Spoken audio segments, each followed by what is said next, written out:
नमस्कार, welcome at English study. I am Rekha Gupta. This is second video on Robert Frost. तो please video को like और share करें। Do not forget to subscribe the channel. Sorry, ये video काफ़ी late आ रहा है, तो प्लीज़ आप लोग कंटिन्यू रहिए। Birches 1915 first published in the August 1915 issue of the Atlantic Monthly together with the road not taken and the sound of trees. तो ये जो पोएम है कब पब्लिश्ड होता है? अगस्त 1915 में होता है। अटलांटिक मंथली के पहले जो अटलांटिक मंथली है उसका जो 1915 का अगस्त इश्यू होता है उसी में ये पब्लिश्ड होता है। और इसके साथ दो और पोएम पब्लिश्ड होते हैं रॉबर्ट फ्रॉस्ट के। वो कौन कौन से हैं? The road not taken, the sound of trees. ये दो पोएम्स और भी पब्लिश्ड होते हैं इसी में एक ग्रुप के तौर पे। It was included in Frost third collection of poems in Mountain Interval and republished in 1916। ये पोएम फिर से पब्लिश्ड होता है 1916 में।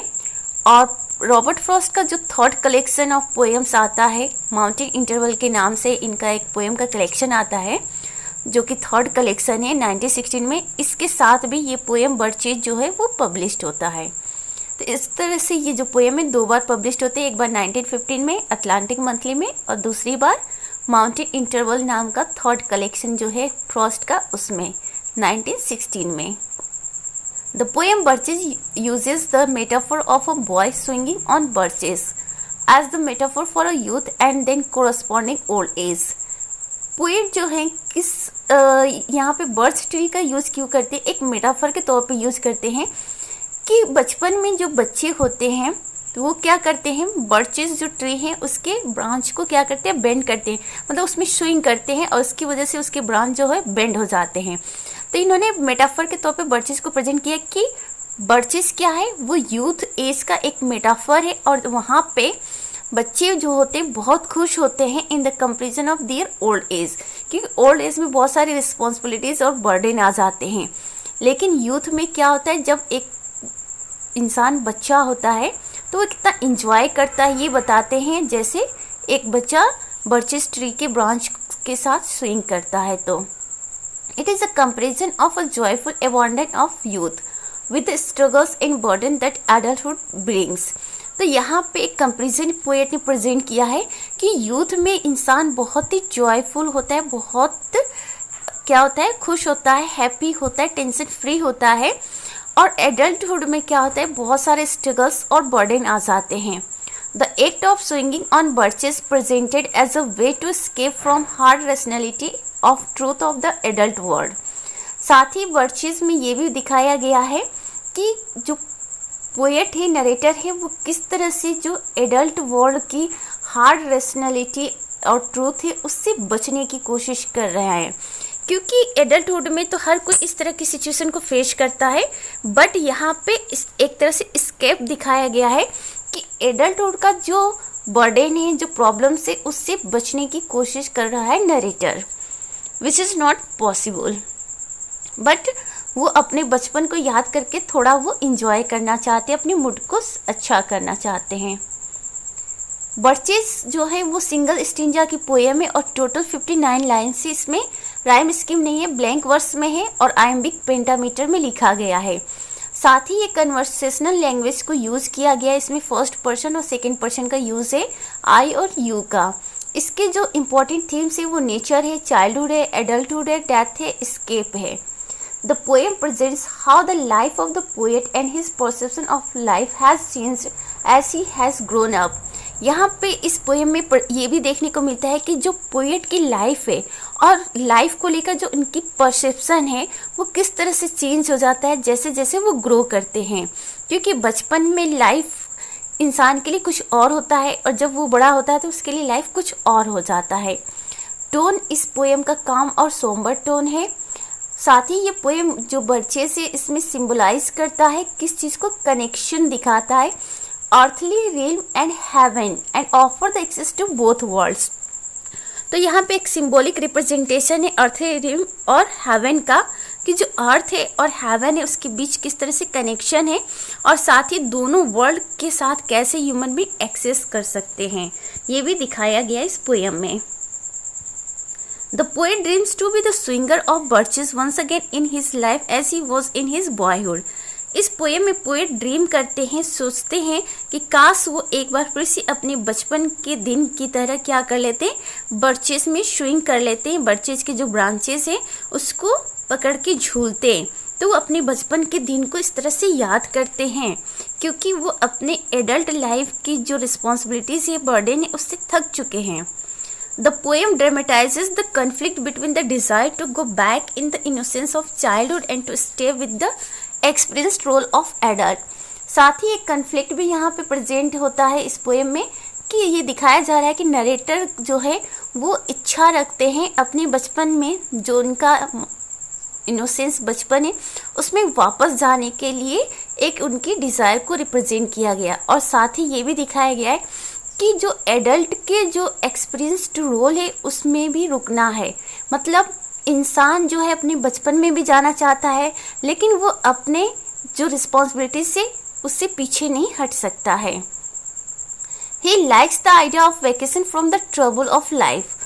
तो इस तरह से पोएट यहाँ पे ये दिखाना चाहते हैं कि वो अपनी जो लाइफ है उसमें वो परेशान है, तो इस तरह से वो एक वेकेशन चाहते हैं और अपने बचपन में वापस जाना चाहते हैं सो दैट कि थोड़ा सा उनका लाइफ जो है वो चेंज हो जाए और जो रिस्पॉन्सिबिलिटी से बर्डन है उससे कुछ पल के लिए उनको फ्रीडम मिल जाए। कुछ इंपॉर्टेंट लाइन्स देख लेते हैं इस पोएम के। I would like to get away from the earth while.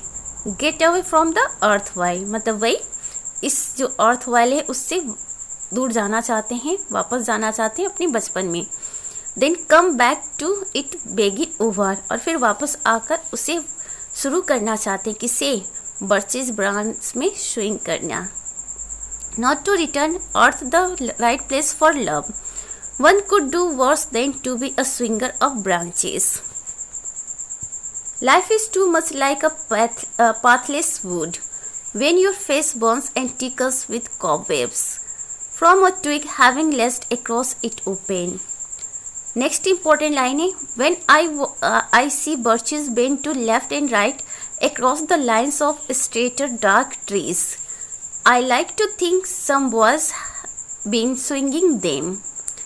Next है you may see their trunks arching in the woods years afterwards। यहाँ पे कहने का मतलब है कि अगर बर्चेस के ब्रांच को पकड़ के झूलते हैं बच्चे तो वो काफ़ी समय तक उसी तरह से बेंड रहता है। Trailing their leaves on the ground, और उनके जो लिव्स होते हैं वो ज़मीन पे टच करते हैं। किस तरह से, उसी तरह से जिस तरह से like girls on hands and knees that throw their hair, जैसे गर्ल्स क्या करती हैं वो घुटनों पर झुककर क्या करती हैं अपने हेयर को फेंकती हैं पीछे की तरफ जब अपने बाल वो सुखा रहे होते हैं सनलाइट में। I would like to go to climb some birch tree, तो यहाँ पोएट प्रिफर करते हैं काश कि वो फिर से वापस जाते और किसी बर्च ट्री में क्लाइंब करते हैं। I should prefer to have some boy bend them, और ये कहते हैं कि ये इनको अच्छा लगता है कि कोई बच्चा जो है बर्चेस के जो ब्रांच है उसको क्या करे, बेंड करे, मतलब उसके साथ झूलेंगे तो ओबियसली वो बेंड हो जाएगा। As he went out and in to fetch the cows, जब बच्चे बाहर जाएं अपने काउज को पकड़ने के लिए तो वो बाहर जाते हैं अपने काउज को पकड़ने के लिए तो क्या करते हैं, बर्चेस ट्रीज को पकड़ के झूल जाते हैं। नेक्स्ट इनका जो इम्पोर्टेंट वर्क है वह है द बॉयज़ विल 1913 का ये वर्क है। एक्चुअली ये जो वर्क है द बॉयज़ विल, ये इनके पोएट्री का कलेक्शन है जो कि 3 पार्ट्स में प्रेजेंट होता है और उन 3 पार्ट्स में अलग अलग टॉपिक के अलग अलग पोएम्स है, छोटे बड़े। ये पहला कॉमर्शियल पब्लिश्ड बुक कहा जाता है रॉबर्ट फ्रॉस्ट का, और ये जो बुक है डेडिकेटेड है किसके लिए, रॉबर्ट फ्रॉस्ट की वाइफ एलिनोर के लिए। और ये इसका जो अमेरिकन एडिशन है ये 2 ईयर्स बाद क्या होता है, ये पब्लिश्ड होता है। पहले तो ये 1913 में पब्लिश्ड होता है, फिर इसका अमेरिकन एडिशन 1915 में पब्लिश्ड होता है। इसके कुछ इंपॉर्टेंट थीम्स है, मतलब इस पोएट्री कलेक्शन में जो भी थीम्स है वो रूरल लाइफ को दिखाता है, नेचर को, फिलॉसफी को और इंडिविजुअलिटी को। तो बहुत ज़्यादा नहीं है इसके बारे में, इतना सा आप लोग जानेंगे। नेक्स्ट इनका इंपॉर्टेंट पोएम है मेंडिंग वॉल, 1914 का पोएम है ये। The poet describes 2 neighbours who repair fences between their states. तो यहाँ पे पोएट क्या डिस्क्राइब करते हैं कि दो पड़ोसी हैं इस पोएम में, और वो अपने जो प्रॉपर्टी है उसके बीच में जो दीवार है, फेंसेस है, उसको रिपेयर करने के लिए आते हैं। This situation is metaphor for the relationship between two people. और ये जो सिचुएशन है, फेंसेस बनाना, फेंसेस को रिपेयर करना, ये एक मेटाफर है। और किस चीज़ को प्रेजेंट करता है? दो लोगों के बीच के रिलेशनशिप को। The wall is the manifestation of the emotional barricades that separates them. Poet को लगता है कि जो वॉल है ना, वो एक इमोशनल बैरिकेड्स है, और ये दो लोगों को क्या करता है? सेपरेट्स करता है। मतलब हम किसी भी तरह की बाउंड्री बनाते हैं, किसी भी तरह की जो बॉर्डर लाइन हम ड्रॉ करते हैं, उससे क्या होता है? वो एक तरह से इमोशनल बैरिकेड्स होता है दो लोगों के बीच, दो सोसाइटी के बीच, टू कंट्रीज के बीच। In this poem the two neighbours meet to mend a wall. तो पोएम में दो नेबर्स मिलते हैं वॉल को मेंड करने के लिए, रिपेयर करने के लिए। दो कैरेक्टर्स हैं, कौन कौन है? नरेटर हैं और उनके पड़ोसी हैं, जो हर स्प्रिंग में मिलते हैं। ठंड में क्या होता है? वो दीवार जो है वो डिस्टर्ब हो जाता है, डैमेज हो जाता है, तो उसी दीवार को रिपेयर करने के लिए ये लोग स्प्रिंग सीजन में मिलते हैं और स्टोन के वॉल को रिपेयर करते हैं अपने अपने स्टेट के बीच में। मतलब एक तरह से बाउंड्री डिज़ाइन करते हैं। इस पोएम की जो मेन थीम है वो है difficulty of change in society. इस पोएम के थ्रू पोएट ये बताने की कोशिश कर रहे हैं कि जो भी कुछ सोसाइटी में पुराने समय से चली आ रही है, उसको चेंज करना बहुत ही मुश्किल होता है। और इट इज़ ट्रू, क्योंकि हमने भी अपनी सोसाइटी में देखा है कि जब कुछ चेंजेस होते हैं तो बहुत ज़्यादा सफ़र करना पड़ता है लोगों को, और बहुत कुछ फेस करना पड़ता है उस पर्सन को जो सोसाइटी में कोई चेंज लाना चाहता है। ये पोएम ब्लैंक वर्स में लिखा है, अनराइम्ड है, आइम्बिक पेंटामीटर में है, और टोटल 46 लाइन से इस पोएम में। आयरनी क्या है इस पोएम में? पोएट जो है, नरेटर है, वो क्या करना चाहते हैं? वो दीवार बिल्कुल नहीं चाहते हैं कि दो लोगों के बीच में किसी भी तरह का दीवार हो, लेकिन फिर भी न चाहते हुए भी उनको वो वॉल क्या करना पड़ता है? मेंड करना पड़ता है, रिपेयर करना पड़ता है। क्यों? क्योंकि उनका नेबर जो है, पड़ोसी है, वो इंटरेस्टेड है दीवार रिपेयर करने में, जबकि नरेटर नहीं है। The wall is metaphor in the poem.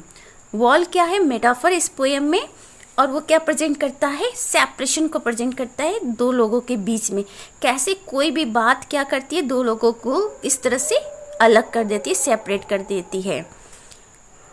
Gaps occurs due to decay in time and low liquidity in most options. तो जो दीवारों में गैप्स होते हैं वो किसकी वजह से होती हैं? डीके इन टाइम और लो लिक्विडिटी की वजह से। एक्चुअली जो दीवार होती है ठंड में क्या हो जाते हैं? वो डिस्टर्ब हो जाते हैं, डैमेज हो जाते हैं।